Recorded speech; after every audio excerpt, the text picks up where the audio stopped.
In this short video, I'm going to share with you 5 simple tips that will help you give a smooth answer in part 2 of the IELTS Speaking exam, and it will help you impress the examiner so you have a higher chance of increasing your IELTS speaking band. Let's get into it.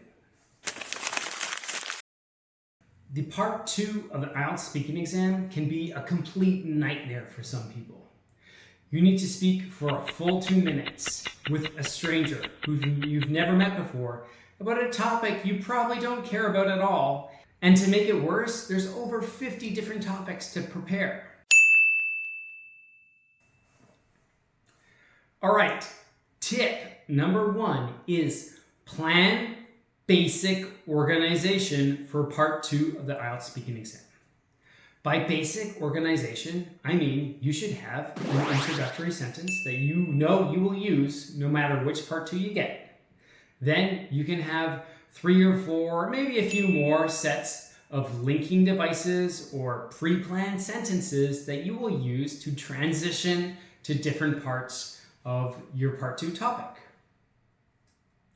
The reason this really helps in this part of the exam is because you will have a basic game plan for part 2, and if you use it over and over and over again when you practice, you're gradually going to develop more confidence and security in being able to speak for 2 minutes. Not only that, you'll also have to devote less of your mental energy to choosing what to say, because a lot of it is already planned regardless of what topic you get. Another great thing about this tip is if by chance you unfortunately stumble over your words or forget what you're going to say for a second and in some part of your part 2 topic, you can just move ahead to your next transitional device or linking device and keep going like nothing happened. Where if you have no real game plan about what to say, you might just get nervous and freeze and poof, there goes your band 7 or band 8 that you were going for. Okay, so a set of, let's talk about the actual planned organization, what that may consist of. There's so many ways to do this. There's no magical sentence you can use, but I might suggest something like, today I'm going to talk about, as your opening sentence. Something as simple as that. And then you could have a transitional sentence like, to tell you a little bit more about it, and then you start talking about your first point related to your part 2. And then when you're just going to transition into something else, maybe you'll say, moving on to when this all happened. And if you're going to transition into something else, you might say, getting back to the main story. And again, there's lots of different transitional words you should use. I think it's good to have maybe 6 or 7 max, because not every set of words will work for every story, but you don't want to overdo it, because the more things you plan, the more complicated it gets. So keep it simple, 1 introductory sentence, maybe 1 concluding sentence, and 4 or 5 transitional sentences, and you're going to have so much more confidence in yourself if you practice this routinely. Tip number 2 is complete all the part 2 topics before you take the exam. The main reason I'm telling you this, I've been working with students to help them pass the exam since 2018. It's 2024 when I'm filming this video. When I meet a student for the first time, one of the number 1 comments I get from my students when I ask them how did their last exam go is they'll say, well, part 1 went well, I was feeling pretty confident about it, and then in part 2 I got a topic I didn't prepare and it didn't go very well. Okay, so we want to remove the risk of bombing in part 2. And by bombing, I mean giving a poor performance, mainly because you didn't prepare the topic. Now, I know what you're thinking. In the back of your head, there's a voice going, Kieran, there's over 50 topics. I don't have that much time to practice in the IELTS speaking exam.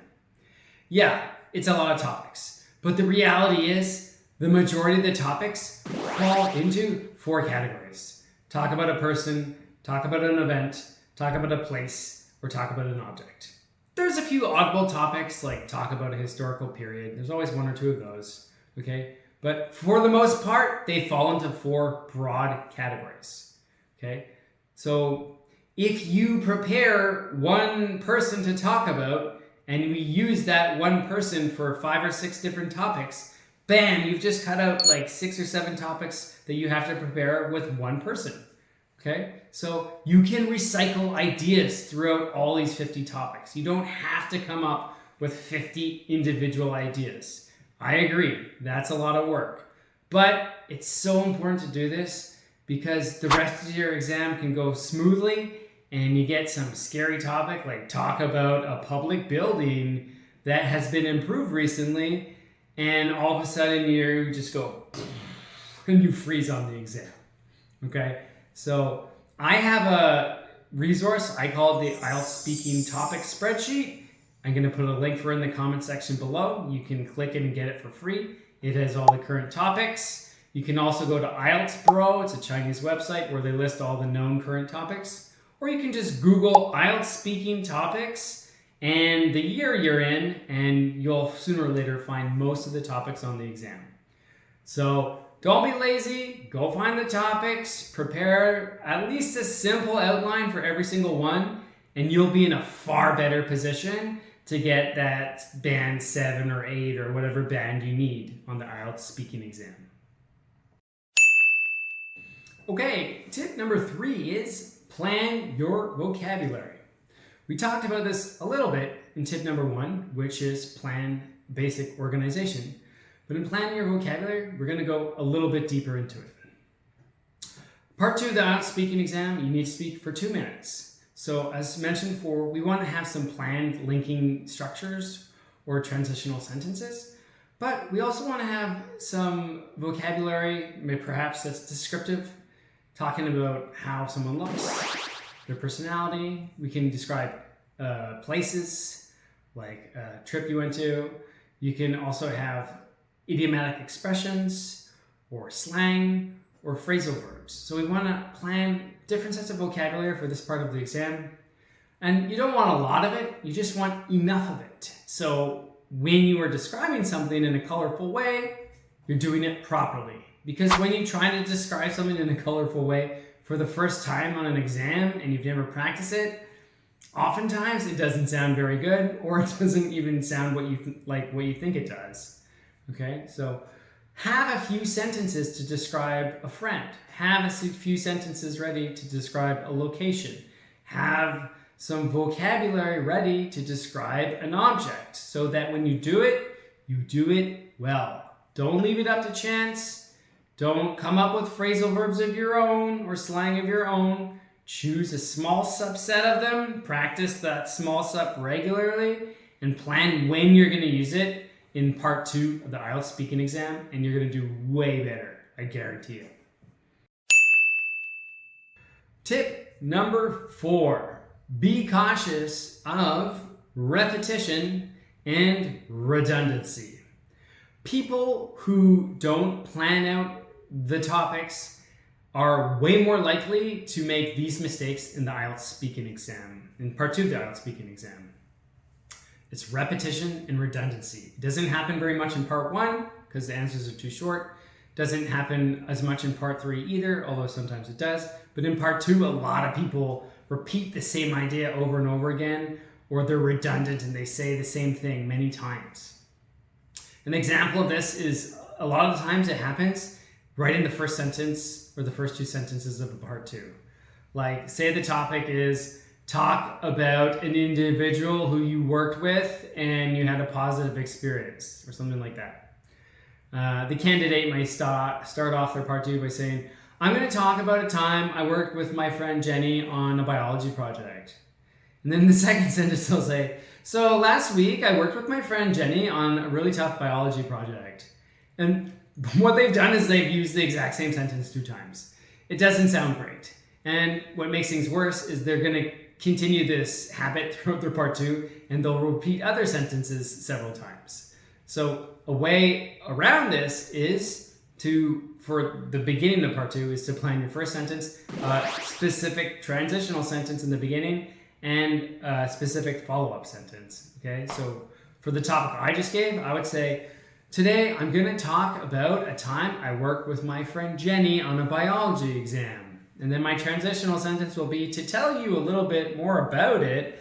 Last week we got together and started planning out this big biology exam which we had to do at the end of the week.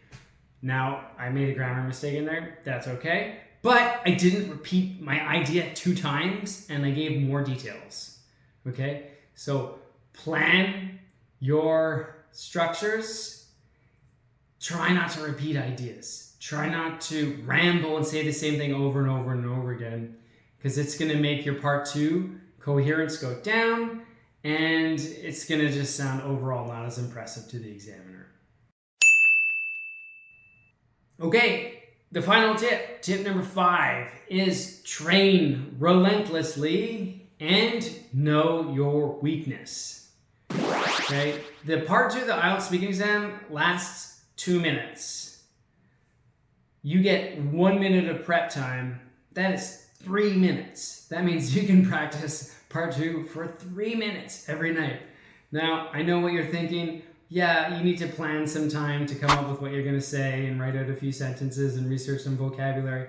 Okay, in the beginning, that can take quite some time. Sometimes students tell me to take some 45 minutes to complete a part 2 as homework.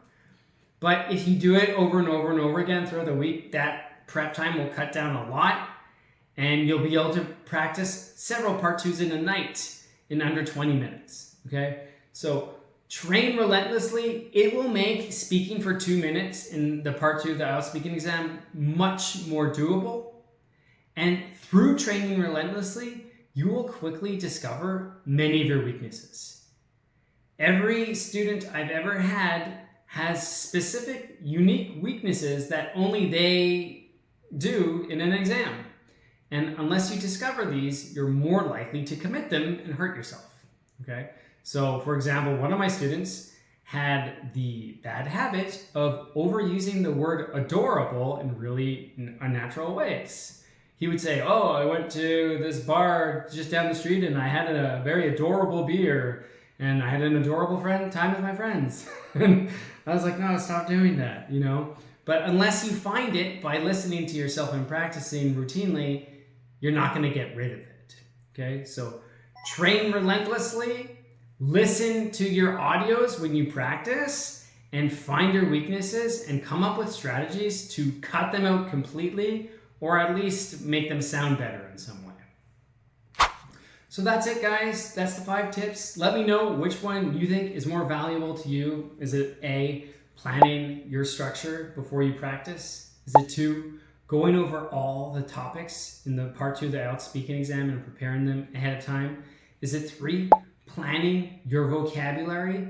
Is it 4, cutting out redundancy and repetition?